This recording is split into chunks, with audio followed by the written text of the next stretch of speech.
Before we dive into today's episode, I've got something I know you're going to love. I've just created a brand new free 5-part audio series called The 5 Biggest Nutrition Mistakes Costing You Time on Race Day. If you've ever bonked mid-race, you feel constantly tired and fatigued, or you just have no idea what to eat before or after training, then this is for you. Each short episode dives into a mistake I see triathletes making all the time, and more importantly, how to fix it. And because it's audio, you can listen on your next run or ride. Just head to dietitianapproved.com/mistakes. All right, let's get into it.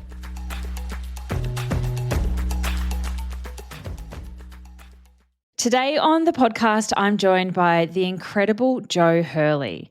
She is a mum of 4, a beginner triathlete, and one of the newest Triathlon Nutrition Academy athletes who joined the program back in January. Now, Jo is no stranger to high performance. She's an award-winning Australian businesswoman with a career spanning over 25 years, with a very unique skill set that blends finance, leadership, and mindset coaching. An accountant by trade, Jo was named the Telstra Australian Young Businesswoman of the Year back in 2011, and more recently took out Women of the Year at the Women in Finance Awards in 2017. But when it came to triathlon and nutrition, Jo will be the first to admit that she had no idea what she was doing. In today's episode, Jo's sharing what it's like stepping into the sport as a complete beginner, learning to swim, ride and run, the nutrition mistakes that she was making before joining the Triathlon Nutrition Academy, and some of the light bulb moments she has already learnt just in phase 1 of the program. From fueling training sessions properly and recovering faster, Jo is learning how to treat her body and her nutrition with the same strategies that she applies to business. And as you'll see, the results are starting to show. So if you're balancing training with a really busy life and you're not quite sure if you're getting the right nutrition, then this one is for you. Let's get into it. Welcome to the Triathlon Nutrition Academy podcast. The secret weapon in your ears for triathletes who want to get fitter, faster, stronger, and healthier with evidence-based nutrition. Welcome to the podcast, Jo. I'm so excited to talk to you today and just share a little bit about your story. So thank you so much for tuning in. Thanks so much for having me. Before we get into all the things, can you give us a little bit of a background about who you are? So I am a rookie triathlete. I've been in this sport for less than 2 years. Really, I've spent a very long chunk of my life actually working as an accountant in the self-managed super fund industry. So I guess I've lived a few lives over my life so far, lots of different versions of me. But really, my life's work has been dedicated to helping people to have a really healthy, happy retirement. And I've been very focused through my entire life on the later stages of life. Most of that has been with a financial focus. So helping everyday Aussies to start early, use superannuation to build wealth over a long period of time so that they would be able to have a good standard of living, I guess, in retirement. And so I grew a very big audit business that really worked with the accountants and advisors that help mums and dads run their own super fund, make those decisions. And I don't know, I just fell in love with it because I came from a background where we didn't have very much money. Retirement was always really scary to my parents and grandparents. How will we ever stop working? Am I ever going to have enough to be able to retire and do anything, once the rat race ends? So I really loved doing that role. The business got quite big and it was an amazing adventure, but it was eventually bought by Deloitte, which I didn't anticipate as being a retirement before the age of 40. So I was not selling to retire, but I ended up finding myself in early retirement. Pro-life. Yeah, which is amazing, which explains a lot why I have so much time on my hands to go from not being able to swim or ride or run to being basically full-time an age group athlete, starting very much at the back of the pack, but hoping to work my way through over time. So that is amazing. And do you have pro hours? Like, do you really solely focus on just swim, bike, and run? And you dabble in a lot of things, I think. I like to give my time to worthy causes, I guess you could say, and also to use my skills wherever my focus is too. So I have kind of stepped onto the Queensland Triathlon Board. I work with Triathlon in a governance role as well. I wouldn't say they take up a lot of my time, but it's really enjoyable to volunteer through those roles and be able to use that kind of expertise as well. I have a huge passion for growing communities and growing memberships and businesses and that. So I usually will be the first to put up my hand to say, hey, I'm here. Like, what would you like to use me for, kind of thing. So, where I tend to follow my energy. So if I step into something and it drains my energy, I'll back out pretty quickly. If it's something that fills me with energy and I can see that I'm making a difference and I'm being valued, I'll be all in on that. So that's the freedom, I guess, that I've worked my life to achieve. So good. And you do the pro hours that most people want to do. Yes. But did you really come from not being able to swim, ride, or run? Yeah, absolutely. Yeah. And how long have you been trying to build that into doing triathlon as a sport? I actually saw a couple of triathlons. Like, I went and was just spectating. I had friends that were doing triathlon and I knew nothing about it. But from the get-go, I was just watching, particularly what caught my eye was older women. And so it seems like this crazy kind of outlet that I've suddenly done. But actually, when I sat back and thought about it, of course, like, if I've spent my whole life thinking about aging well and healthy and, having money and lifestyle and all that kind of stuff, the sight of these older women in their 50s and 60s that were out there doing this sport and they just looked strong, and like, I just wanted that for myself so badly. And I thought, if they can do it, I want to give it a go and see if I can do it and just see. I wanted to be one of them. So I was not on the sidelines for very long at all. I fairly quickly identified a race, signed up as a team. What was your first race? It was like the QTS, like Rabina middle of summer, like the hottest day. The January one, that's, always like it's 35 so bad, degrees. Except I couldn't swim and I couldn't ride. And it was a team and a sprint. So I just had to try and run 5Ks. Could I run 5Ks? Absolutely not. I ran it, but I just kept showing up every day. So fast forward 18 months and you just completed Geelong 70.3 a couple of weeks ago. Like, that's amazing to learn how to swim, learn how to stay upright on a bike and run that far. I've fallen off my bike so many times. I've raced in the dirtiest, scariest water. That was my fourth 70.3 in under a year. I said to you, if it gives me energy and I'm learning and growing and I feel like I've got some value, like, yeah, I'll be all in. This sport is very addictive, very addictive. So what were you doing with your nutrition through the last 18 months then? Like, you've obviously joined the Triathlon Nutrition Academy program to understand how to eat for this sport, but what were you doing before and where were you finding information and how were you trying to piece it all together? I was just letting myself be led here and there and everywhere, just like I was in a triathlon squad. And so there was a lot of, I guess, opinions and things floating around about what people did. I have a few very curious personalities, so I do tend to kind of dig in and ask questions and try things that other people are doing and see what was working for me. It became really obvious to me that when I was trying things that were working for other people, usually men who are real like lean and fat adapted and at a different stage of life to me, and just men, and like training history, yeah. So different. And what I was trying was really, I felt like I was going backwards. I get quarterly DEXA scans. I'm an auditor, so I'm a data girl. I've seen the spreadsheets and they are amazing. You give Kelly a run for his money. Yeah. So that was telling a bit of a story that what I was feeling was not just in my mind, but actually there was areas that I wasn't progressing and potentially even going backwards.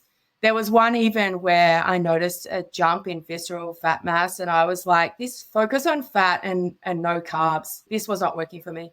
I think the other thing is I've had my gallbladder out. I've got 4 children. After the 4th child. I had a gallbladder attack really bad and that had to come out. There was no choice there. It was too late. So that impacts how my body processes fats, particularly good and bad fats. And yeah, so that was another reason why I had just physiological differences that were meaning that the diets that I was trying to copy and follow were not working. That has brought your videos to me over time. And every time you spoke, I was like, that's me. Yeah, I'm winging it. Yeah, I have no idea. And I'm not really happy to just sit there and recognize that about myself and not do something about it. You're definitely a go-getter. Well, I'm glad you're here because I have a lot to teach you and we're only just getting started. Like you've just finished phase 1 of the Triathlon Nutrition Academy program where we really just focus on your day-to-day nutrition.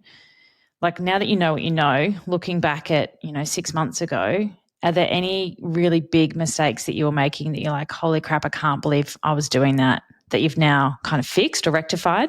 Yeah, definitely. I was under fueling, which I was already aware of, but I didn't understand. When you're here with the purpose of aging well and getting stronger, I didn't understand that under fueling could be almost dangerous to that, so actually learning how all the different nutrients feed into your body and how you draw that in endurance sport has been so valuable to me because I just have a much better understanding of why I need energy, what type of energy I need, and being very conscious about not going in fasted. My previous sporting experience was basically zero, but I was in the gym. Like I just did weight training in the gym, hated cardio. So I guess my experience has been the gym bro diets, the fasted everything, chicken and broccoli, and which I rebelled against that. I just couldn't stand eating the same thing every day. Like I can't eat functionally really, and that's the challenge I still have. Like I don't have a huge appetite.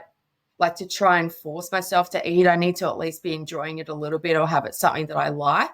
Yeah, so being aware of where things sit between each workout, before and after, and actually fueling and refueling.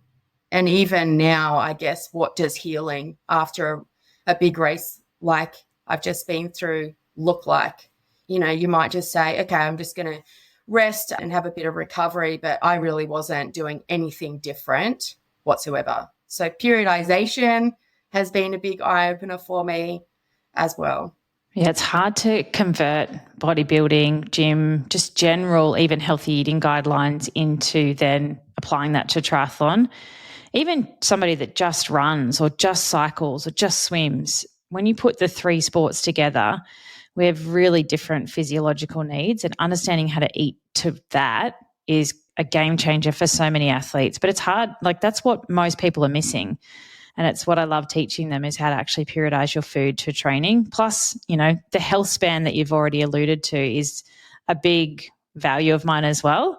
And while triathletes come into the program looking for performance gains, they get a side dish of long-term health and that health span to go with that as well, that they maybe didn't even know they needed. Yeah, like I didn't realize I had such a focus on longevity. I thought my purpose was very much about people not financially struggling and just being able to have that financial freedom. But noticing my passion and my drive as I've got into this, I've realized actually, there's a few phases that I've moved through that all tie to longevity. And now I realize it's not just the physical side of it in terms of like the effort and the fitness and those side of things, but actually what's going on inside my body as well. So how were you getting through all of your training back then? Were you having daytime naps every day because you could and you had the time? Like, I don't understand how you survived life going from not a lot to then throwing in 3 sports into your week. I can't daytime nap. Like, I just don't know. I can't do it. I can't shut off. I mean, I kind of hit the ground running as a teenager straight into like big 4 accounting firms, like very heavy workloads. I was a mum by the time I was 21. I'm very curious about my capacity and pushing the capacity to see what I can do. You're going to be a great triathlete. Yeah, so I feel like the more I do, the more energy I have. I kind of describe it like a kinetic energy in a way. Like if I'm in a position where my capacity is being challenged and I'm kind of having to use those like high organizational skills, like high detailed planning. I'm specifically using my calendar to be at certain places at certain times. That kind of fills me with energy and off I go. Whereas where I struggle and the thing that I've had to monitor being full time in this sport now is when I've got all the time in the world. Like that is not where I want to be. I want to be on restricted time. And there's a lot of studies around that. Restricting time is where all the efficiency comes from. And usually the highest performers in whatever field they are use that kind of methodology where they're restricting the time. They give them a certain amount of time to do things. Otherwise, you just procrastinate, right? If you've got all the time in the world, you procrastinate on everything else before doing that thing. But if you've only got this certain window to get something done, then you just get it done. Smash it. You just smash it out. Yeah. I respond very well to training very early in the morning. So getting up early, just having that regimented. I do that. All my training's done. Let's say that I need to do school drop off, for example. I'm back in the door by 7:30. I get all the school kind of prep and off to school stuff done. And then I've got like a window where I'm eating, refueling, resetting, and then going into like a mid-morning training session, which is really good. I like to be done training by lunchtime, and in the afternoon just focus on organization, setting myself up for the next day, any learning that I've got to do, life admin stuff that doesn't take a lot of energy. And so how are you feeling now? Like you've got some of your fueling foundations a bit more organized. Like we've got a long way to go still, but is there a huge difference to your day of training and how that feels and how it works compared to 6 months ago? Yeah, I like to be very present with people, and it doesn't always serve me well, but I tend to like really give the feeling that I have nowhere else to be, nothing else to do. And that can mean that I put my needs and things that, just very much on the back burner. You also sound like a mum of 4, right? Yeah, exactly. Your needs are last. Yeah. And so that's part of it. Like you just find yourself over time, feeding everyone else, doing all the things everyone else needs to do. Yes, I do give myself time and I live my life. It's not like I've put my life on hold or anything like that. I want to be a good example to my kids that I'm satisfied with my own life and that I continue going for my own goals as well, so that they're free to do that for themselves and make any choice they want and be whoever they want to be. And so the best way of doing that, I think, is for me to do that for me as well. But yeah, like I've just noticed that in social situations that I'll be more clear. I need to eat straight away. Like I'll sit down at a table now and just order. I don't wait for whatever anyone else is doing because they might rabbit on for an hour without ordering or whatever. Tara told me I've got this really short window and I just order my food. I did it in Geelong. I sat down and ate a full roast after that race that night and just refueled, happy as Larry, while everyone else was just like chatting away about the day. And I felt like, I've put myself first. I felt way better because I'd done that. Yeah, well done. Hey, it's Taryn here, jumping in quickly to say that Triathlon Nutrition Academy doors are open right now. And if you want to stop guessing with your nutrition and finally learn how to fuel it properly for both training and racing, then this is your chance. But don't muck around because doors close again on April 19th. And once they're shut, they are shut until our next cohort in July. Spots are limited and they're filling up fast. So if you're ready to go from a tired triathlete to a supercharged one, head to dietitianapproved.com/academy and join us now.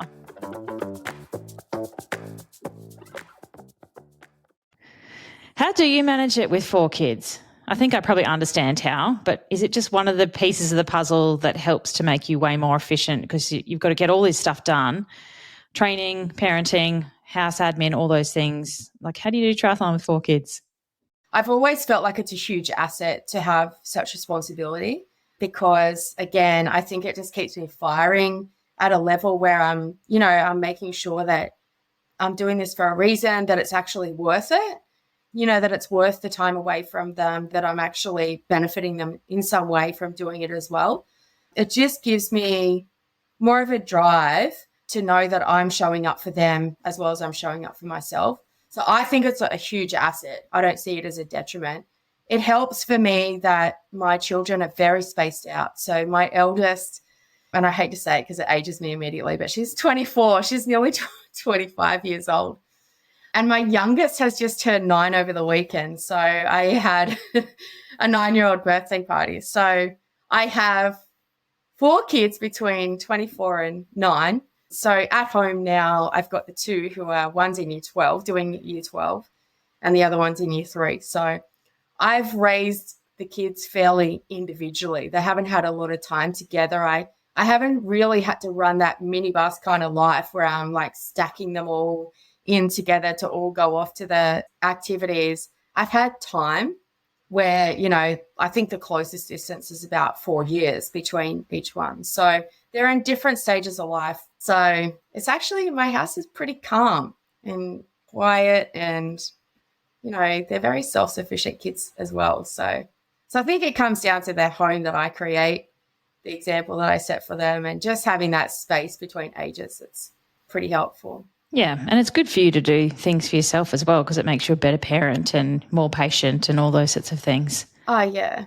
They're also a great barometer to say something's off. So if you start seeing them, get emotional, or, they'll start telling you like that things aren't right if you're not there enough. I've always found them to be that as well, where they've pulled me up if I'm starting to upset them with my tone a bit, or I'm just like impatient and just like I'm out of whack. Kids are pretty good at bringing you back to reality. Yes. Well, I'm excited to watch you grow as a triathlete, because I feel like, this is just the very tiny tip of the iceberg, and you've got a long journey ahead, which is, super exciting. What are you most excited to learn about when it comes to nutrition?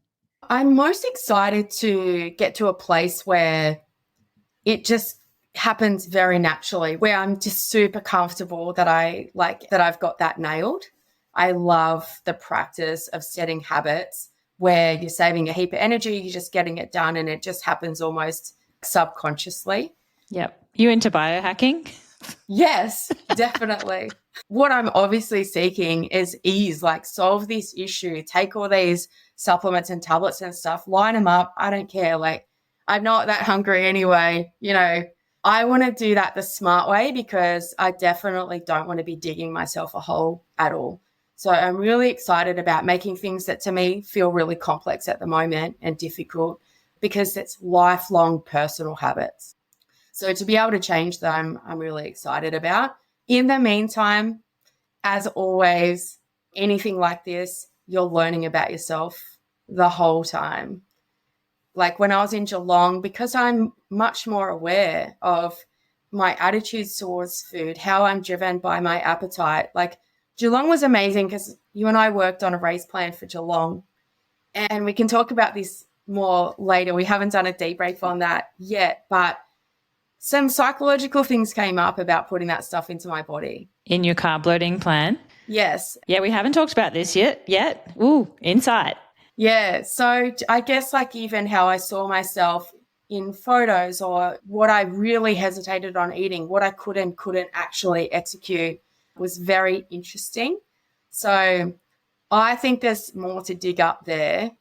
Again, that probably most likely is stuff that's been with me since childhood and has followed me for a long time that I just haven't been fully aware of.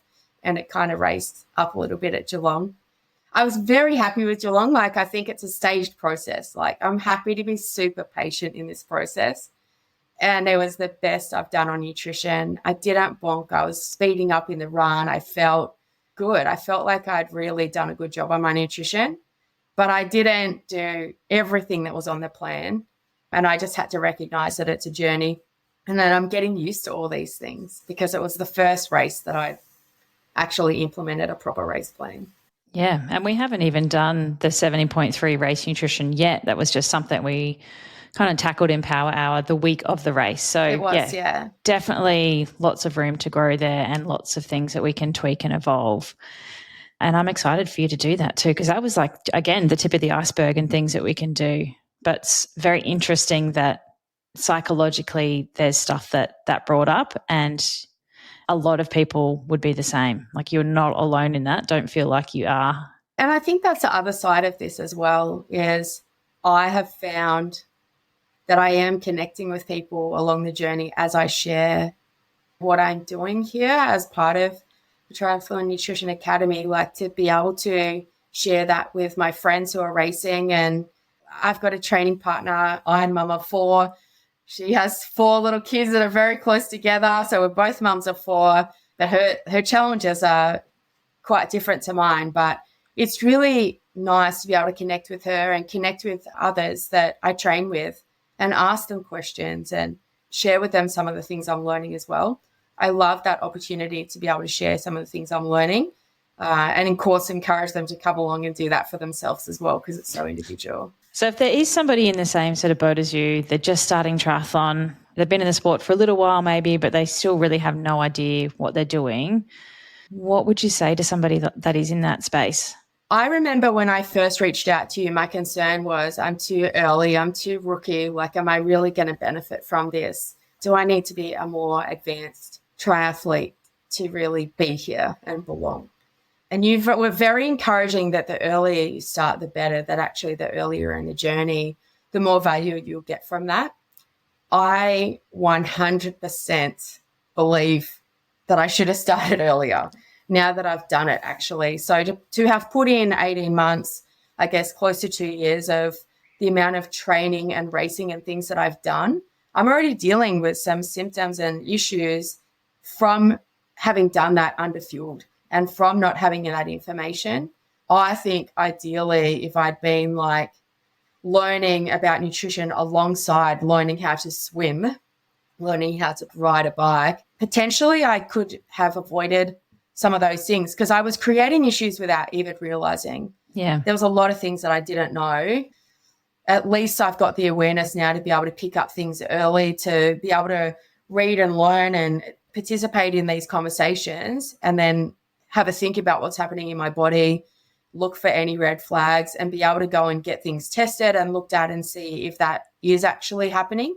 And so that's been also, I guess, a part of me for this first round that we've gone through together is, you know, having blood tests done to see where I'm actually at, not just be putting all these supplements into my body because I'm trying to like just make sure I don't have a problem, but, you know, I don't even know like what is actually going on.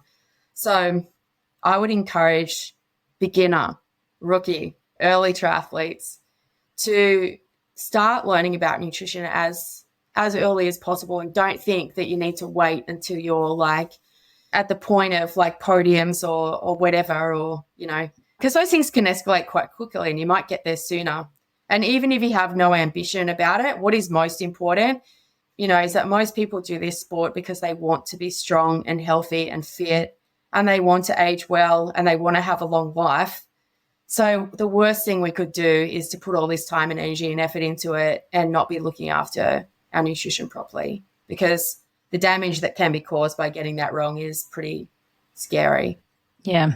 Couldn't have said that better myself, Jo. I think, yeah, the earlier you start, the better. But we don't prioritize nutrition, particularly in the early days, because there's so much else to do, particularly if you're learning how to clip into your bike or figure out how to swim without drowning, things like that. Nobody really thinks about, I now need to do the nutrition side of things. And I guess that's one of my biggest passions, is to change that landscape for triathletes, is that as soon as you've like done those 3 things, as quickly as you can, you need to work on the 4th leg, because it makes everything work better. And you're right, like it does keep the body working properly, putting the right things in at the right time so that you don't end up sick, injured with osteoporosis, all the negative impacts that can happen from not fueling correctly. And I think it also helps with coping with the balance of life and work and other things as well. You know, I haven't just been kind of full-time. Like I did actually have a executive general manager role in an ASX listed tech company for a year of this journey. I wasn't enjoying it and I didn't need to be there.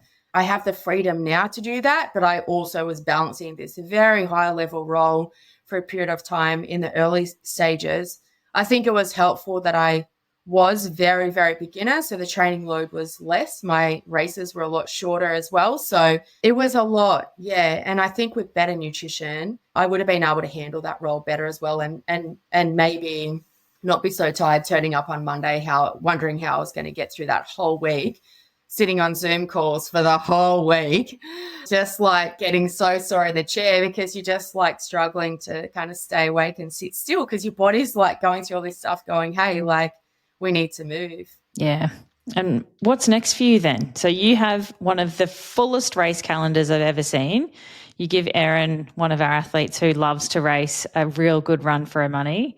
What's the big picture plan? Like, do you want to get to Kona eventually? Like, what do you want to do?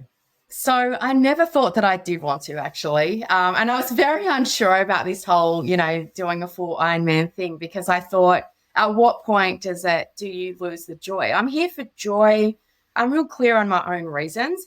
And just like what I wasn't seeing a lot of joy on that finish line. And I Yeah, you're necessarily, right. everyone expresses that in their own ways, I guess. But I was a bit skeptical about whether I wanted that for myself and very aware that, that you don't have to do that and feel pressured to do that for whatever reason. Like you're not a real triathlete if you haven't done it or anything. Like I'm not worried about those things. But I did actually go to Kona and watch the men's race in October. And one of the best experiences of my life was that I swam the Ironman course in the training run, which was a 4K swim on the course. It was timed. It was like just one of the most amazing things I've ever achieved in my life for someone who less than 2 years ago could not swim to the first ladder in the pool.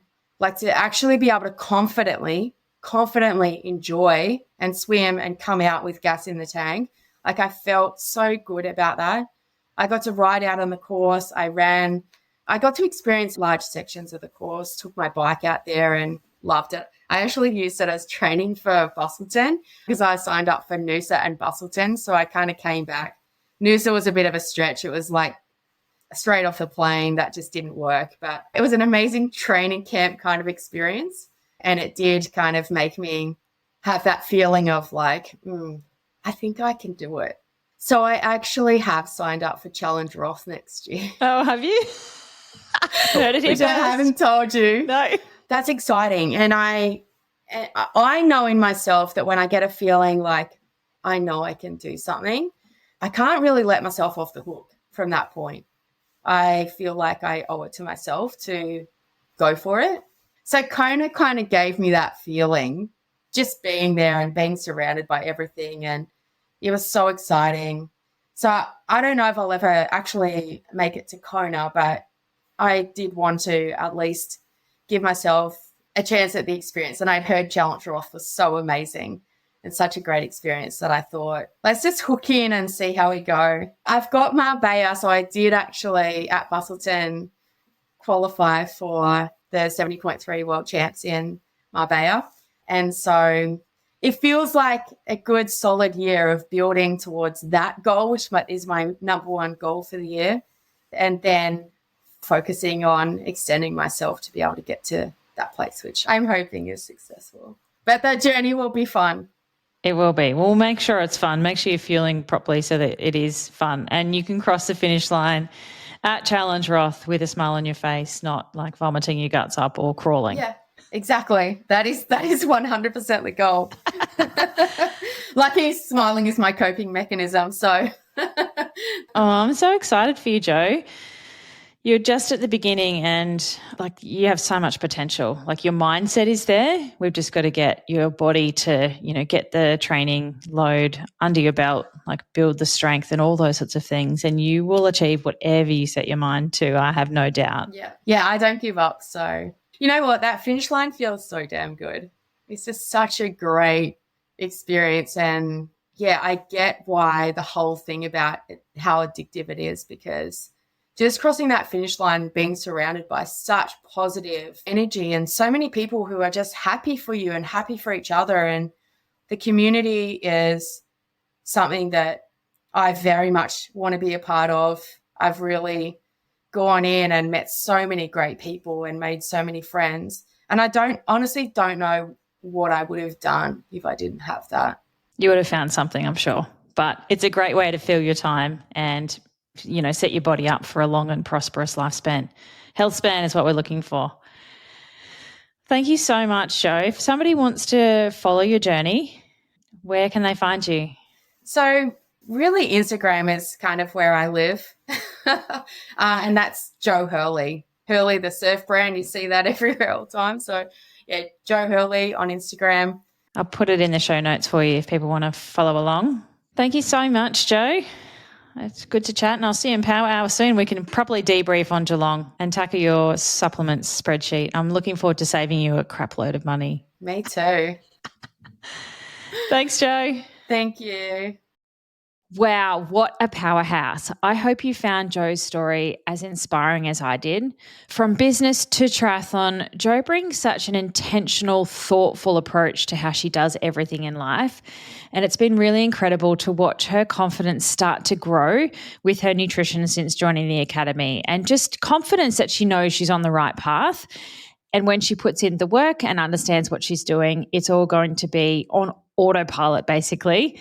So if you're just like Jo and just starting out in the sport and you're not sure if you're fueling right, or if you've been around for a little while and you are winging it like Jo describes, let this be your sign to stop guessing. The right nutrition can completely change the way that you train, recover, and perform when you train for 3 sports. So if you're ready to learn how to fuel your body properly for triathlon, just like Jo, head to dietitianapproved.com/academy and register your interest for the next intake of the Triathlon Nutrition Academy program. I'd love to help you turn your nutrition into your secret weapon too. Thank you so much for tuning in today. A huge thank you again to Jo for sharing her incredible story so openly, and I'll see you next week.